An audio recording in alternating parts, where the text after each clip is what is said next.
Sujetos colectivos de derecho. Para tratar este tema se va a evaluar primero una perspectiva histórica y luego una perspectiva legal y jurisprudencial desde el nivel internacional y el nivel nacional, haciendo nuevamente una evolución histórica de lo mismo, para finalmente llegar a unas conclusiones donde se evidencie cómo se han manejado los sujetos colectivos de derecho en Colombia. En un primer momento, se considera necesario realizar una breve introducción histórica acerca de la posición que ha mantenido el Estado respecto al concepto de sujetos colectivos de derecho y la perspectiva referente a la tolerancia y coexistencia de múltiples culturas y organizaciones sociales. El Estado colombiano se ha caracterizado por ejercer, a través de las diversas políticas públicas y de su desarrollo legislativo, una dinámica de homogeneización con el fin de invisibilizar la existencia de cosmogonías diferentes a la predominante. Si bien esta particularidad se ha desarrollado desde el proceso independentista, cobra especial relevancia en el marco jurídico-político de la Constitución de 1886. Colombia, en la época, era la heredera de múltiples tradiciones, culturas y comunidades. No obstante, las políticas estatales no se dirigieron a conservar y edificar esta pluralidad, sino que, en contraposición y basados en los modelos estatales europeos, pugnaron por la construcción de un Estado republicano nacional. Con este objetivo, se implementaron una serie de medidas sociales que buscaron crear una sola identidad nacional. Así, se implantó una sola religión, una sola ideología, un solo idioma, una sola educación. Esta posición monista fue un claro detrimento de aquellas culturas que poseían tradiciones, religiones, lenguajes y cosmovisiones divergentes. Igualmente, esta posición irradió uno de los desarrollos sociales más importantes, el derecho. En conjunción con la política de homogeneización, el Estado colombiano buscó implementar en su derecho el derecho único, prevalente y eficaz. De esta manera, se deslegitimaron las concepciones y organizaciones jurídicas que los diversos pueblos poseían. Si bien, con el cambio de carta política se venció una mayor búsqueda para la inclusión, esta presenta una visión ambigua acerca del reconocimiento de los pueblos y de sus costumbres. Muchas de sus garantías resultan ineficaces o inadecuadas para su funcionamiento respecto a las particularidades de las comunidades. Sujetos colectivos de derecho. Ahora bien, ¿qué son los sujetos colectivos de derecho? Diversos pueblos presentes en el territorio colombiano revalúan la categoría de individuo como único poseedor de derechos y, atendiendo a las condiciones culturales y de identidad, se atribuyen derechos a una colectividad. De esta manera, no se reconocen estos derechos sobre el individuo, sino sobre el pueblo. Esto, en virtud de que los sujetos colectivos de derecho se hayan relacionados por los conceptos de etnicidad, identidad y cultura, y por lo tanto puede considerarse a estos como seres culturales cuya identidad se da en la permanencia de un sentido implícito de identidad subjetiva y de grupo y en relación con otros con los cuales no comparte.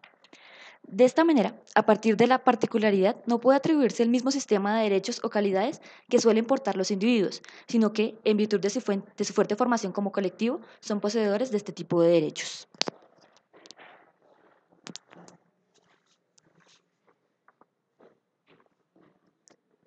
Derecho internacional y sujetos colectivos.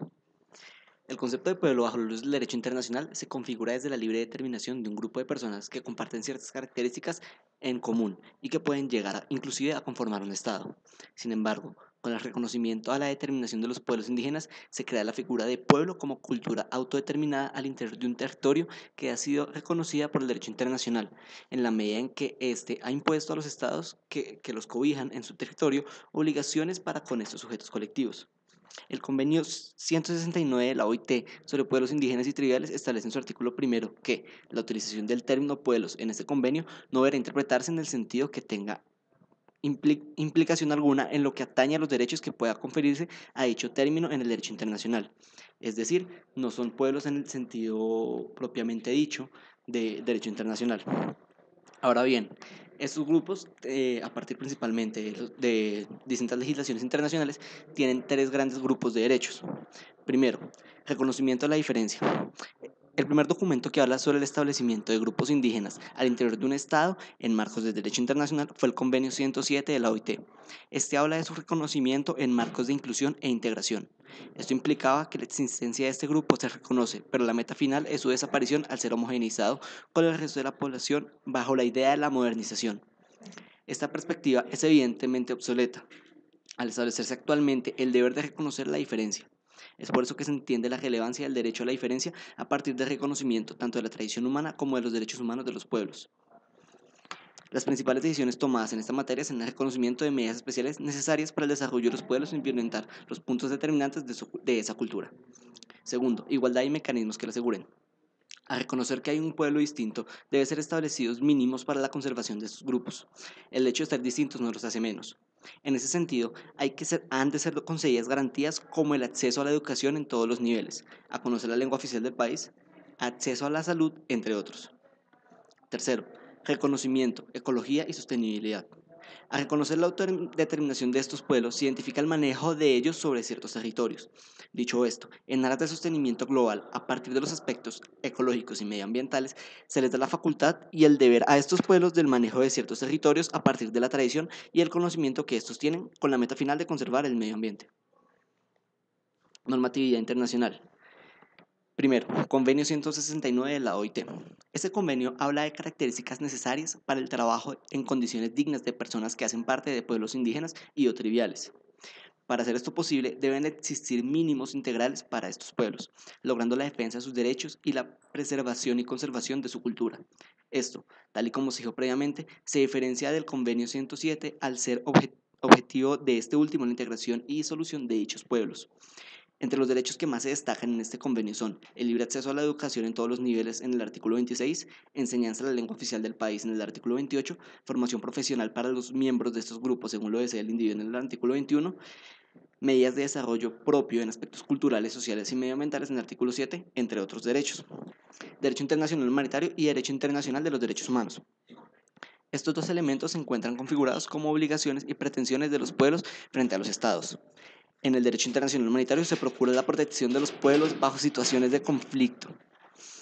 Algunos ejemplos de estos son la extensión de la protección referente a factores religiosos establecidos en el Cuarto Convenio de Ginebra, a aquellos que hacen parte de las creencias religiosas a estas comunidades o a la obligación que se genera sobre personas protegidas, siendo los pueblos un ejemplo de tales.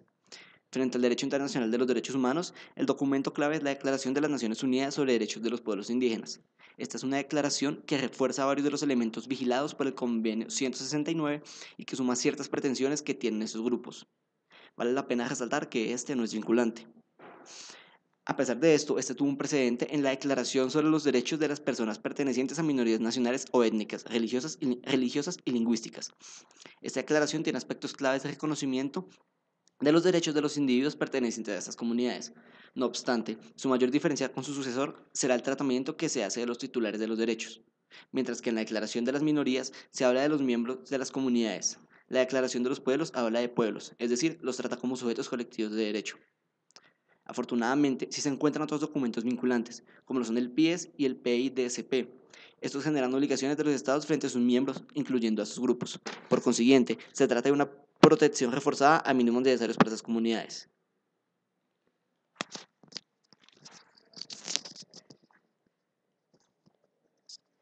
La normatividad colombiana antes de la Constitución de 1991, en principio, desconoció a los indígenas como sujetos de derecho y como personas en el marco de la legislación nacional, la cual no era aplicable a ellos con motivo de su estatus de incivilizados. Luego de la segunda mitad del siglo XX, tras la Ley 23 de 1973, que dio carácter de campesinos atrasados a los indígenas, nace una nueva generación a favor de la lucha por los derechos indígenas, que se fundamentó en la reivindicación a favor de la preservación de la tierra y de la autonomía en dichos territorios. A partir de acá, el Estado comenzará a reconocer la necesidad de establecer un diálogo y reconocimiento del pueblo indígena, aspecto que se ve reflejado en la legislación entre los años 80 y la Constitución del 91. La Constitución del 91 se entiende como la cúspide del reconocimiento de los derechos de los indígenas como sujetos colectivos de derecho, donde se les dio autonomía en sus territorios, en el ámbito jurisdiccional, así como garantías para la preservación de sus lenguas, creencias y costumbres.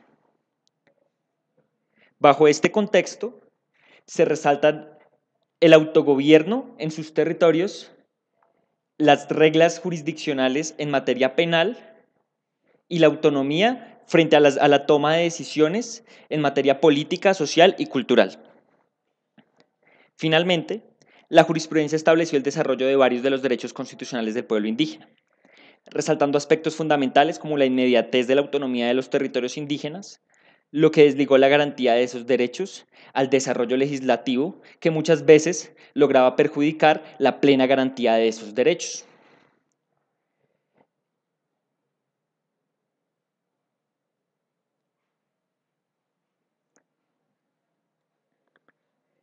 Los derechos reconocidos De esta manera, en la normatividad actual se sintetizan en la diversidad étnica, la autonomía de los pueblos indígenas frente a sus territorios, la equidad frente a otras culturas, los derechos territoriales, la costumbre e instituciones propias, la participación, los recursos naturales, el trabajo, la salud, entre otros.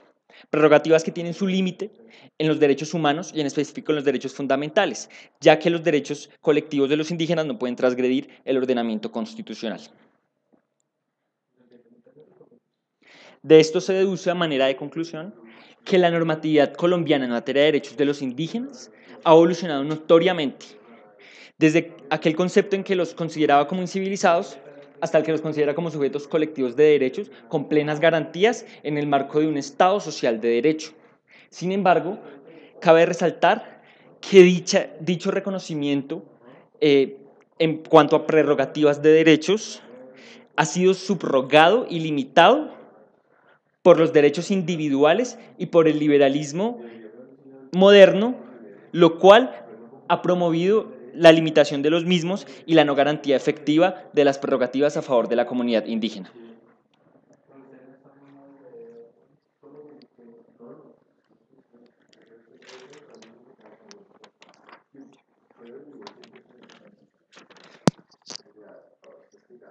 En el primer tomo del libro de Derecho Civil de Arturo Valencia Sea es destacable sobre este tema la recopilación de instrumentos jurídicos útiles en el reconocimiento de sujetos colectivos. Pueden subrayarse tres. En primer lugar, se encuentra la Constitución Política de 1991 y más específicamente los artículos 7, 13 y 7 de la misma. El artículo 7 enuncia el deber de reconocimiento y protección que tiene el Estado sobre la diversidad étnica y cultural.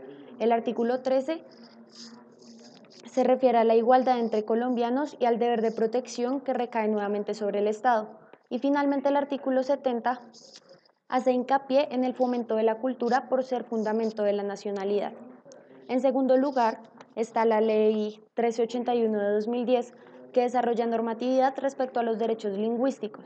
Es una ley de interés público y social cuyo objeto es la garantía del reconocimiento, la protección, la preservación y el fortalecimiento de las lenguas nativas de los grupos étnicos colombianos.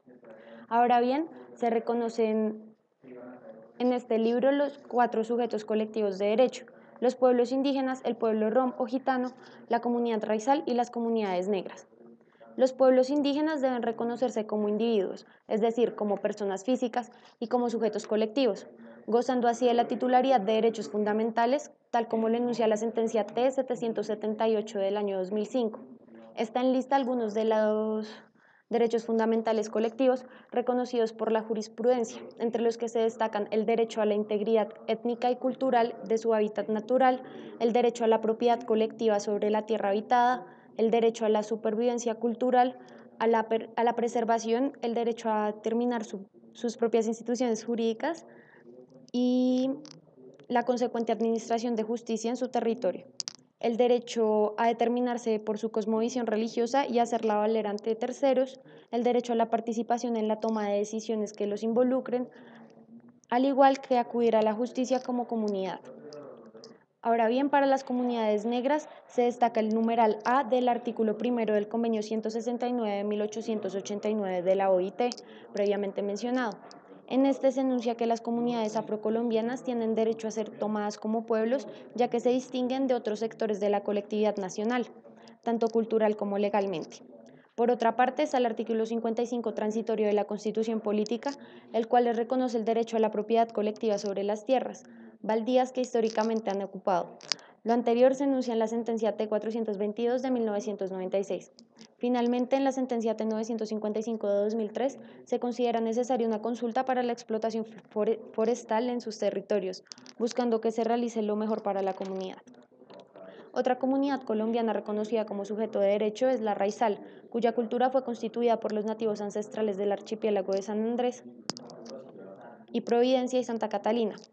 Sus comunidades nativas, el medio ambiente y los recursos naturales encuentran protección constitucional en el párrafo segundo del artículo 310, al igual que en las leyes 43 de 1993 y 915 de 2004.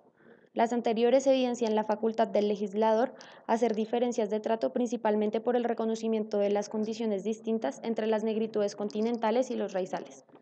El último grupo a reconocer es el del pueblo gitano, también llamado ROM.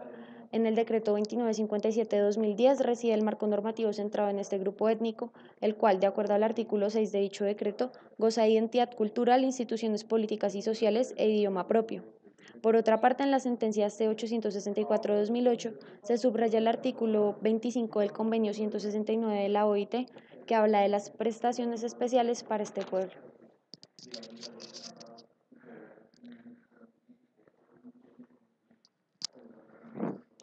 Finalmente, es necesario dar un grupo de conclusiones que sinteticen todo lo expuesto anteriormente. En primer lugar, se tiene que entre 1886 y 1991, Colombia fue profundamente excluyente con los pueblos indígenas y con las demás etnias, en busca de lograr una homogeneización poblacional, como se evidenció al comienzo de la presente exposición. En segundo lugar, se tiene que fue la Constitución de 1991 la que generó apertura hacia los grupos indígenas, desconociendo, sin embargo, la existencia de otras culturas en cierta medida. Lo anterior con las herramientas de los derechos colectivos, que reconocen jurisdicción y otro tipo de derechos a los pueblos. En tercer lugar, se tiene que las poblaciones indígenas han contribuido a la construcción de un nuevo concepto internacional de pueblo, en tanto se les reconoce como sujetos colectivos autodeterminados que imponen obligaciones a los estados de los que hacen partes, como son los pueblos indígenas en el caso colombiano, quienes a través de sus derechos fundamentales imponen ciertas obligaciones al Estado colombiano. En cuarto lugar, tenemos que la evolución normativa se ha presentado básicamente en tres etapas. La primera, una sumisión del pueblo indígena a la sociedad en general. La segunda, la eliminación parcial de tal sumisión. Y la tercera, la inclusión indígena al poder legislativo y la aceptación de su gobierno interno, a través de herramientas de derechos colectivos de la Constitución de 1991. Finalmente, y en quinto lugar, se tiene que se han presentado algunos desarrollos normativos en jurisprudencia y a la vez en normas internacionales que han dado entrada y reconocimiento a los pueblos gitanos, raizales y negros en Colombia.